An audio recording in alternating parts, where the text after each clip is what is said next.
ಕಾಲ ಅಂತ ಹೇಳಿ ಯೋಚನೆ ನಾವು ಯೋಚನೆ ಮಾಡ್ತೇವೆ. ಏನಪ್ಪಾ ಅಂತಂದ್ರೆ ನಾವು ಯಾರು ಈ ಶರೀರ, ನಿಮ್ಮ ಹೆಸರೇನು ಅಂತ ಕೇಳಿದ್ರೆ ನಿಮ್ಮ ಹೆಸರನ್ನ ಹೇಳ್ತೀರಿ. ಹೌದಲ್ಲ, ಎಲ್ಲಿ ಇರ್ತೀರಿ ಅಂತಂದ್ರೆ ನಿಮ್ಮ ಅಡ್ರೆಸ್ ಅನ್ನ ಹೇಳ್ತೀರಿ.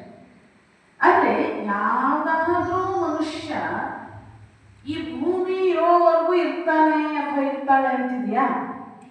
ಸಾಧ್ಯ ಇಲ್ಲ. ಅದಿಲ್ಲ, ಒಂದು ಹೋಗೋದೆ. ಅದು ಏನು ಹೋಗ್ತದೆ? ಶರೀರ ಹೋಗ್ತದೆ, ಆತ್ಮ ಇರ್ತದೆ. ಅರ್ಥ ಆಯ್ತು? ಅದ್ರ ಅರ್ಥ ಏನಪ್ಪಾ ಅಂತಂದ್ರೆ ನಾವು ಯಾರಾಗಿದ್ರೆ ಆತ್ಮಸ್ವರೂಪರು. ಏನೋ ಸ್ವರೂಪರು ಅಂದ್ರೆ ಆತ್ಮದ ಒಂದು ವಿಶೇಷವಾದ ಲಕ್ಷಣ ಏನು? ಆನಂದ. ಏನೋ ಆನಂದ ಅಂತಂದ್ರೆ ಏನು? ನಾವು ಖುಷಿಯಾಗಿರುವಂಥದ್ದು. ಹಾಗಿದ್ರೆ ಆ ಆನಂದವನ್ನ ಎಲ್ಲಿ ಕಂಡುಕೊಳ್ತೇವೆ ನಾವು? ಅದು ನಮ್ಮ ಒಳಗಡೆನೇ ಇದೆ. ಹೌದು, ನಮ್ಮ ಒಳಗಡೆನೇ ಇದೆ. ಆದ್ರೆ we are all unaware of that. ನಮಗೆ ಗೊತ್ತಿಲ್ಲ.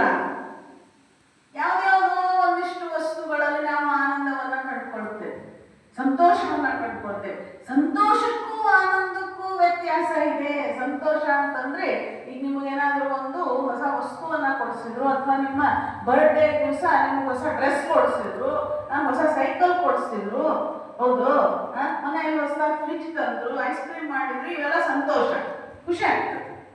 ಹೌದು, ಅದು ಆನಂದ ಅಂತಂದ್ರೆ ಯಾವಾಗ್ಲೂ ಇರುವಂಥದ್ದು. ಅರ್ಥ ಆಯ್ತು? ಅದರಿಂದ ಆ ಆನಂದ ಎಲ್ಲಿದೆ ಅಂತಂದ್ರೆ ನಮ್ಮ ಒಳಗಡೆನೆ ಇದೆ. This is our Indian philosophy. ಆ ಆನಂದವನ್ನ ಹುಡುಕೋದಕ್ಕೆ ಆ ಆನಂದವನ್ನ ಅನುಭವಿಸೋದಕ್ಕೆ ಯಾವ್ಯಾವುದೋ ದೇಶಗಳಿಂದ, ಹೊರ ದೇಶಗಳಿಂದ ನಮ್ಮ ಭಾರತಕ್ಕೆ ಬರ್ತಾರೆ ಟು ಸರ್ಚ್ ಪೀಸ್. ಶಾಂತಿಯನ್ನ, ಆನಂದವನ್ನ ಹುಡುಕೋದಕ್ಕೆ ಎಷ್ಟೋ